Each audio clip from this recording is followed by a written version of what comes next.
Yes, Igan, katatapos lamang nga ng kanyang flag ceremony dito sa Caloocan High School na nilahukan ng mga estudyante, mga guro at ilang school staff. Pero kung makikita nyo ay karamihan sa kanila ay nananatili dito sa kanilang covered court dahil ito nga ay sunundan ng isang maikling programa na ongoing sa ngayon. Ayon sa datos sa ating nakuha, Igan, sa ngayong taon ay may 8,600 students na naka-enroll dito sa kanilang paaralan, pero 4,500 lamang ang narito ngayon para sa kanilang morning shift. Ito ay magsisimula pagkatapos nitong kanilang programa hanggang 12:40 ng tanghali, samantalang ang kanilang afternoon shift naman ay magsisimula ng 1:00 ng hapon hanggang 7:00 ng gabi.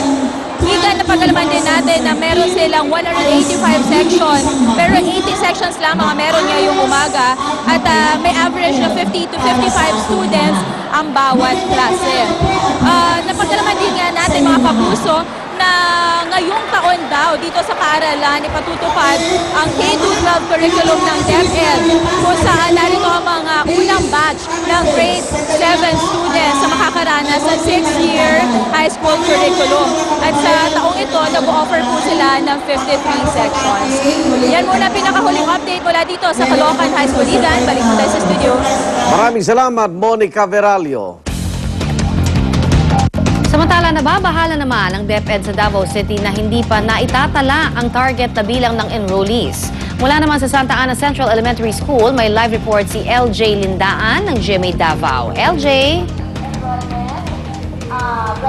Connie, ayon sa Department of Education, naging maayos ang pagbubukas klase sa unang araw sa mga pampublikong paaralan dito sa Davao Region. Ngunit hindi pa rin naabot ang kanilang target para sa mga estudyante ngayong school year 2012-2013. Ayon sa DepEd, ang Davao City Division ang nanguna sa Davao Region sa dami ng mga bilang ng mga pupils sa kindergarten na umabot sa bilang na 15,268. Pangalawa naman ang Davao del Sur na may 10,316 na pupils at pangatlo naman ang probinsya ng Compostela Valley na may 9,162 pupils. Sa elementary, nanguna pa rin ang Davao City sa dami ng bilang ng mga estudyante na umabot sa 158,469 pupils. Sumunod naman ang Davao del Sur na may 87,694 at pangatlo ang Compostela Valley na may 76,000. Kaya naman nananawagan ang DepEd sa mga magulang na ipa-enroll na ang kanilang mga anak. Hanggang June 8 o Friday na lang tatanggap ng mga enrollees ang mga pampublikong paaralan dito sa Davao Region. Samantala, Connie, ang Santa Ana Central Elementary School kung saan inyong makikita sa TV screen ang isa sa pinakamalaking elementary school dito sa Davao City na may 4,000 na pupils at aabot sa 100 guro. May dagdag rin sila na 4 na classrooms sa kanilang grade 6. Samantala, ayon sa prinsipal ng naturang paaralan, handa na raw sila sa pagsisimula ng K-12 program ng DepEd. Connie? Maraming salamat, LJ Lindaan ng GMA Davao. Aabot sa 80 pamilya na apektuhan sa sunog sa Barangay 164 sa Caloocan. Ang ilan sa mga batang estudyante titigil daw muna sa pag-aaral matapos masunugan. May live report si Katrina Son. Katrina. Igan, ikalawang araw pa lamang ng klase, ngunit karamihan nga sa mga estudyante ang naapektuhan ng sunog dito sa Barangay 164, Caloocan City, pansamantala raw munang titigil sa kanilang pag-aaral. Si Jeneline Balate, second-year college student, pansamantala raw munang magtatrabaho na lamang dahil lahat raw ng pinag-ipunan ng kanyang magulang ay naglaho na. Tutulungan raw muna niya ang kanyang mga magulang na magtrabaho para mapag-aral ang 3 pa niyang kapatid. Ang second-year high school student naman na si Marlene Montañez, mag-a-absent raw muna pansamantala. Tanging ang suot-suot lamang raw kasi niya ang natira niyang gamit. Nanghihinayang rin siya sa lahat ng gamit na ipinamili sa kanya ng kanyang magulang na gagamitin sana niya ngayong pasukan. Ang inang si Josephine Infante naman, ipinangutang pa raw niya ang mga gagamitin ng kanyang anak sa pagpasok sa paaralan. Ngunit naglaho na lamang raw ang mga ito na parang bula. Laking pasasalamat na lamang raw niya na walang nangyaring masama sa kanyang pamilya. Mahigit 80 pamilya ang naapektuhan naapektuhan ng sunog kagabi dito sa Barangay 164 sa Caloocan City. 30 sa pamilyang apektado ng sunog ay pansamantala na munang nanirahan dito sa Barangay Public Safety Office. Dahil sa di kalakihan ng lugar, ang iba di na natulog at umupo na lamang sa labas ng naturang opisina. Ani naman ni Barangay Captain Elizabeth Maliwat, pansamantala raw munang nagpalipas ng gabi sa naturang opisina ang ilan sa mga biktima ng sunog. Ngayon raw ay ililipat din sila sa kalapit din na covered court. Sa ngayon po gusto ko pong mag-aral pero iniisip ko rin po matulungan muna po yung magulang ko para maipundar po yung mga gamit po na nawala. Hindi pa po siguro. Kasi po nawalan po kami ng gamit na nasunog po lahat eh. Hindi na kami nakakuha ng mga gamit kahit isa wala kami nakuha. Lahat pati mga mga uniforme ng mga anak ko, mga bagong bili. Nabibili ko lang kanina dahil bukas na sana papasok dahil kagagaling ko lang ng probinsya. Kahapon lang ako dumating din ng hapon. Wala kami nakuha kahit na isa. At yan nga ang latest update mula dito sa Caloocan City. Igan? Maraming salamat, Katrina Son. Sa ibang balita naman, tatanggap na ang Judicial and Bar Council ng nominasyon at aplikasyon para sa posisyon ng Chief Justice ng Korte Suprema simula bukas.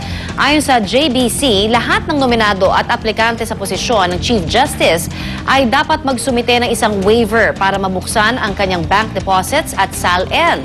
Kasama raw ito sa magiging batayan ng JBC kung karapat-dapat ang nominado o aplikanteng maging punong mahistrado. Mga miyembro lang daw ng JBC ang makakakita sa waiver, pwera na lamang kung ang mismong nagsumite ang magsasapubliko nito. June 18 ang deadline sa pagsusumite ng nominations o applications.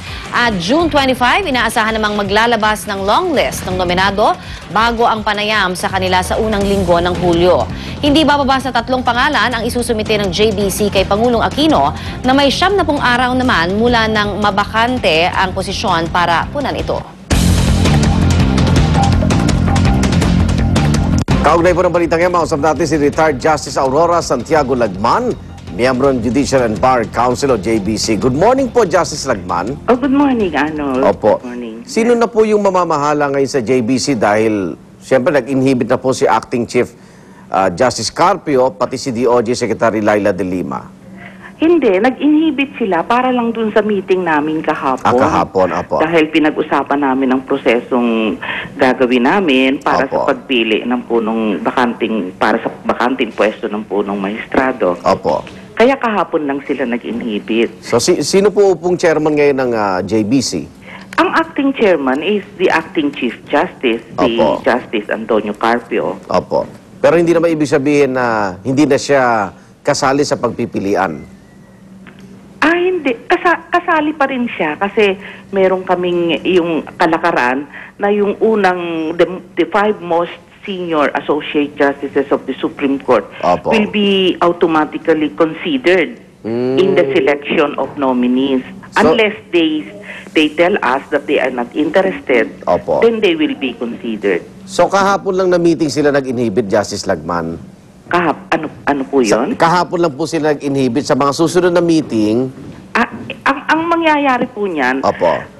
although si acting Chief Justice Carpio ang magiging presiding officer ng JBC, Opo. kung ang pag-uusapan ay tungkol sa nomination para sa punong maestrado, ay nag-i-inhibit po siya. So may iba pa palang pinag-uusapan po sa JBC? Opo, yung mga pag-ano namin ng mga sa lower court, Opo. sa Court of Appeal, okay. yun po, yung mga sa lower court, kasama po siya doon. Pwera lang po doon sa sa punong maestrado. Opo, yung waiver po sa mga bank accounts, yan, ng gusto maging susunod na Chief Justice, napag-usapan na po yun, Justice Lagman? Yun ay isa sa napag-usapan kahapon na dahil nga sa mga nakaraang pangyayari, ay gagawin na namin isa sa mga required documents yung SALN. Ito ay para lamang dito sa bakanting posisyon ng punong maestrado. Opo. So talaga sisilipin na yan? Opo. Yun po isa sa mga required documents to be submitted by Opo. the applicant. May nabanggit ho yata si Senate President Enrile na parang kalabisan naman daw yun dahil nawawalan na raw yung tiwala sa mga nais manungkulan sa gobyerno. Anong reaksyon niyo po, Justice Lagman? Ay, hindi naman po ganoon. Para lang maging kumpleto na yung mga dokumento na pagbabasihan namin ng aming desisyon, Opo. ay napag-usapan na isama na namin yon sa mga requirements. Opo. Yung proseso po, gaano katagal para makapili ng susunod na Chief Justice? Kasi under the Constitution, 90 days. 90 days. The next Chief Justice has to be appointed within 90 days from the occurrence of the vacancy. So may panahon pa talaga kayo. May panahon po Ayan. kami. Para, Good luck po, Justice. Maraming salamat po. Thank you very much. Thank